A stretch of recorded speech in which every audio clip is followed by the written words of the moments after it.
नमस्कार।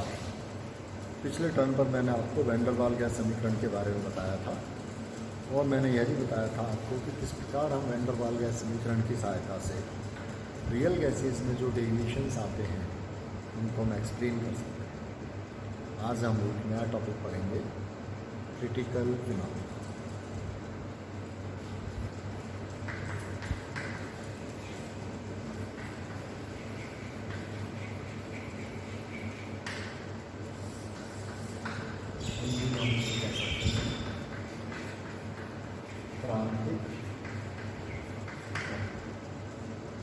जैसा कि हम जानते हैं, किसी भी गैस को द्रवीकृत किया जा सकता है। द्रवीकृत का मतलब उसको गैसीय अवस्था से हम द्रव अवस्था में ला सकते हैं। इसके लिए हमको दो काम करने होंगे।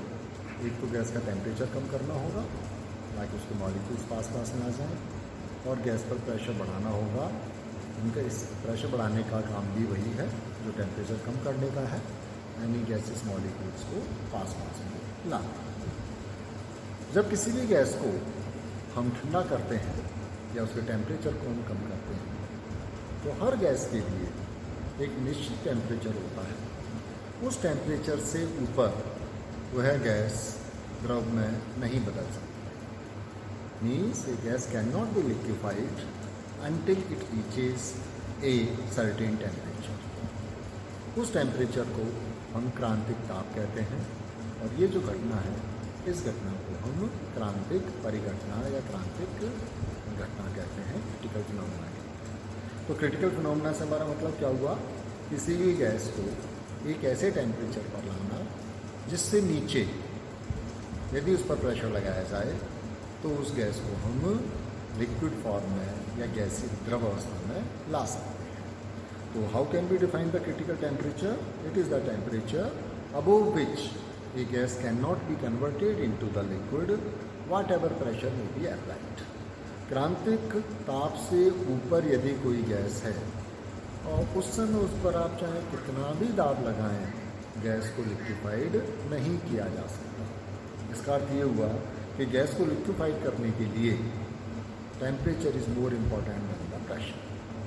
पहले उस गैस को हम क्रांतिक टेम्परेचर पर लाएंगे, उसके बाद उस पर प्रेशर लगाएंगे, और तब जब गैस द्रवीकृत हो जाएगी वह क्रांतिक घटना कहलाएगी। एक एग्जांपल देता हूँ मैं आपको, जैसे कि carbon dioxide gas. Carbon dioxide gas, इसका जो क्रिटिकल टेम्परेचर है यह 31 डिग्री सेल्सियस है। यानी 31 डिग्री सेल्सियस से ऊपर यदि कार्बन डाइऑक्साइड गैस को हम रखते हैं, उस समय इस पर कितना भी प्रेशर हम लगाएं, गैस लिक्विफाइड नहीं। तो पहले गैस को हमको लाना होगा 31 डिग्री सेल्सियस पर, उसके बाद उस पर प्रेशर अप्लाई करना होगा, तब गैस लिक्विफाइड की जा सकती है।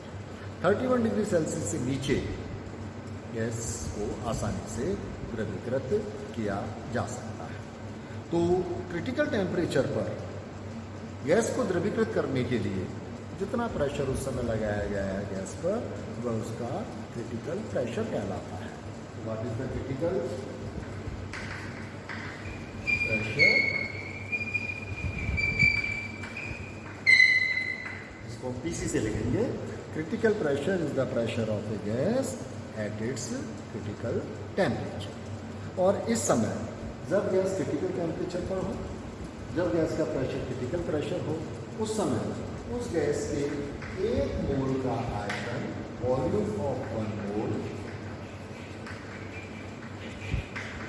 Is called its critical volume. तो क्रिटिकल वॉल्यूम, क्रिटिकल प्रेशर और क्रिटिकल टेम्परेचर, ये किसी भी गैस की कैरेक्टरिस्टिक्स प्रॉपर्टीज़ हैं। यानी हर गैस का जो क्रिटिकल टेम्परेचर है वह फिक्स है। कार्बन डाइऑक्साइड का अलग है, नाइट्रोजन का अलग है, ऑक्सीजन का अलग है, सल्फर डाइऑक्साइड का अलग है। तो हम कह सकते हैं कि जो क्रांतिक घटना है वो प्रत्येक गैस के लिए उसकी खुद की कैरेक्टरिस्टिक प्रॉपर्टी होती है। अब हम देखेंगे कि प्रयोगशाला में किसी भी गैस के लिए उसके क्रिटिकल कॉन्स्टेंट्स को किस प्रकार से मेजर किया जा सकता है। तो पहले मैं आपको बताऊंगा मेजरमेंट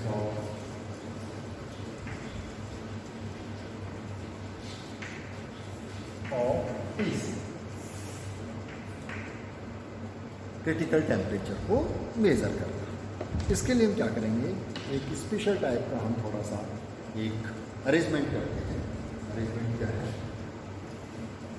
इस तरह का जैकेट टाइप का सब है, इसके अंदर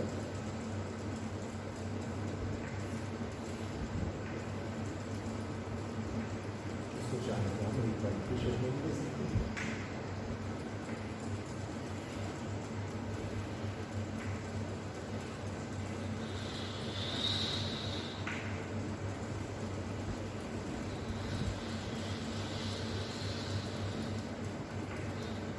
एक सिंपल अरेंजमेंट। इस सिंपल अरेंजमेंट में ये एक बल्ब है, कांच का बल्ब, जो एक जैकेट से घिरा हुआ है। इस जैकेट के अंदर हम यहाँ से हॉट वाटर का इनलेट करते हैं और यहाँ से इस हॉट वाटर को हम आउटलेट। ये जो बल्ब मैंने लिया है, इसके अंदर हम लिक्विड भर लेते हैं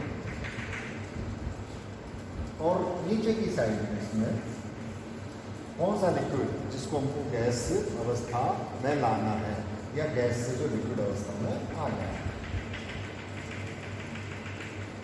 यहाँ पर इस ट्यूब के अंदर मर्क्यूरी भरा हुआ है।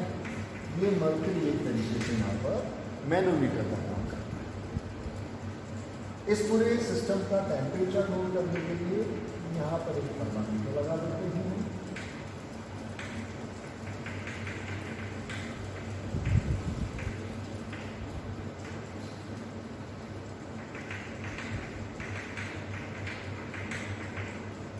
ये सिंपल सा अरेंजमेंट है। अब ये लिक्विड फॉर्म के अंदर है। जब हम इसके अंदर से गर्म पानी हम पास करते हैं तो इसका टेम्परेचर बढ़ता है। टेम्परेचर बढ़ते बढ़ते एक स्टेट ऐसी आती है कि धीरे धीरे इसका जब वाष्पीकरण शुरू हो जाता है, एवोपोरेशन, और एक पर्टिकुलर टेम्परेचर पर जाकर इस वाष्प और लिक्विड के बीच की जो लेयर है, जो पहले दोनों को अलग अलग कर रही थी, दोनों को डिमार्क कर रही थी, वो खत्म हो जाए। यानी the density of the vapour state and liquid state are equal to each, they are equal. इस कंडीशन में क्या होगा, इस कंडीशन में जब दोनों एक दूसरे से साम्य अवस्था में होंगे, वही एक्चुअली क्रिटिकल टेम्परेचर होगा। इसको और एक्यूरेट करने के लिए हम पहले लिक्विड को जो गैसेस फॉर्म में आता है, जब लेयर खत्म होती है वह टेम्परेचर नोट कर लेते हैं, मान लीजिए वह टेम्परेचर T1 है, और फिर इसका टेम्परेचर कम करते हैं। टेम्परेचर कम करने का मतलब अब इसमें हॉट वाटर सप्लाई हम बंद कर देते हैं। तो ये टेम्परेचर डाउन आने से थोड़ी देर बाद ये लेयर हमको वापस दिखने लग जाती है। मान लीजिए ये टेम्परेचर है T2 डिग्री सेल्सियस, तो क्या कह सकते हैं हम, T1 is the temperature of disappearance of the layer and T2 is the temperature of appearance of the layer. इन दोनों टेम्परेचर्स का जो मीन होगा वही हमारा इस गैस का क्रिटिकल टेम्परेचर। इस टेम्परेचर पर इस U ट्यूब के अंदर जो मर्करी का लेवल होगा वह इसका प्रेशर। तो हम एक ही साथ किसी भी गैस के लिए उसका क्रिटिकल टेम्परेचर और क्रिटिकल प्रेशर दोनों एक साथ मेज़र कर सकते हैं। अब समस्या हुई हमारे लिए क्रिटिकल वॉल्यूम को मेज़र करने की। क्रिटिकल वॉल्यूम को आसानी से या डायरेक्टली मेज़र नहीं किया जा सकता। कारण क्या है कि ज़रा सा टेम्परेचर चेंज करते ही वॉल्यूम में बहुत ज़्यादा चेंज आ जाता है, जिसको एक्यूरेटली मेज़र करना बहुत ही मुश्किल होता है।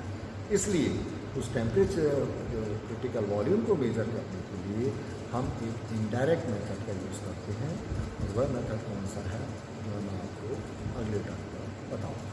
धन्यवाद।